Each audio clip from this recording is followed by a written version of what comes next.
Assalamualaikum warahmatullahi wabarakatuh. Perkenalkan, nama saya Medrianto, NIM 200871444. Saya akan menjelaskan materi tentang ciri-ciri umum dan khusus kemampuan fase belajar motorik level 2 dan struktur dasar gerakan dan aplikasi dalam proses pembelajaran kemampuan fase belajar motorik level 2. Pertama, saya akan menjelaskan tentang ciri-ciri umum dan khusus kemampuan fase belajar motorik level 2. Ciri-ciri umum fase belajar motorik tingkat kedua ini adalah peningkatan penguasaan kemampuan koordinasi secara halus, yaitu kualitas gerakan yang dilakukan sudah meningkat. Perkembangan proses belajar pada fase ini ditandai oleh beberapa kemajuan dan diwarnai oleh beberapa permasalahan. Kemajuan-kemajuan yang diperoleh antara lain dapat dilihat dari semakin meningkatnya kualitas gerakan. Ciri-ciri khusus fase belajar motorik tingkat kedua: struktur dasar gerakan, irama gerakan, hubungan gerakan, luas gerakan, kelancaran gerakan, kecepatan gerakan, ketepatan dan kekonstanan gerakan, bayangan dan program gerakan. Ciri-ciri kemampuan penerimaan dan pengolahan informasi fase belajar tingkat kedua.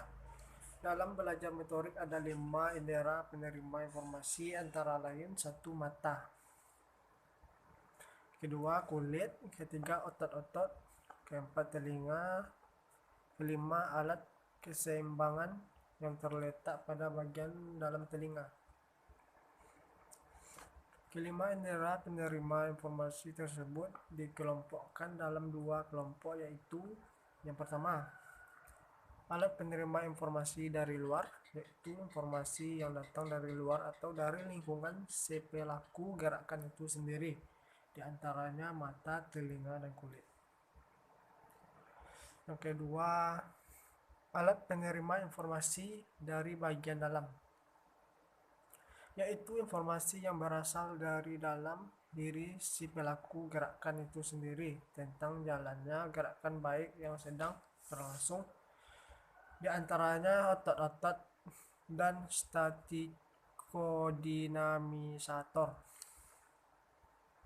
Kedua, saya akan menjelaskan tentang struktur dasar gerakan dan implikasi dalam proses pembelajaran kemampuan fase belajar motorik level 2. Fase belajar tingkat kedua menuntut aktivitas belajar yang tinggi. Untuk dapat melaksanakan dibutuhkan persiapan-persiapan yang tinggi dari peserta didik. Kesiapan yang dimaksud antara lain kesiapan dalam melakukan pengulangan latihan, kesiapan dalam menerima beban kerja fisik, kesiapan untuk berkonsentrasi penuh, serta kesiapan untuk turut aktif dalam proses berpikir. Jadi, tugas utama dari guru pendidikan jasmani dalam hal ini adalah melakukan analisis kesalahan gerakan yang terjadi pada setiap fase gerakan, sehingga peserta didik akan selalu melakukan pengendalian dan pengaturan kembali penyimpangan yang terjadi selama gerakan itu berlangsung. Struktur dasar gerakan. Kata struktur diartikan secara sederhana sebagai suatu susunan tertentu, maka struktur gerak dapat diartikan sebagai struktur gerakan atau dapat diterjemahkan sebagai susunan dasar dari suatu gerakan atau susunan yang selalu ada dalam pelaksanaan suatu gerakan. Baiklah, sekian materi yang saya sampaikan. Kalau ada salah dan jangan, saya mohon maaf. Assalamualaikum warahmatullahi wabarakatuh.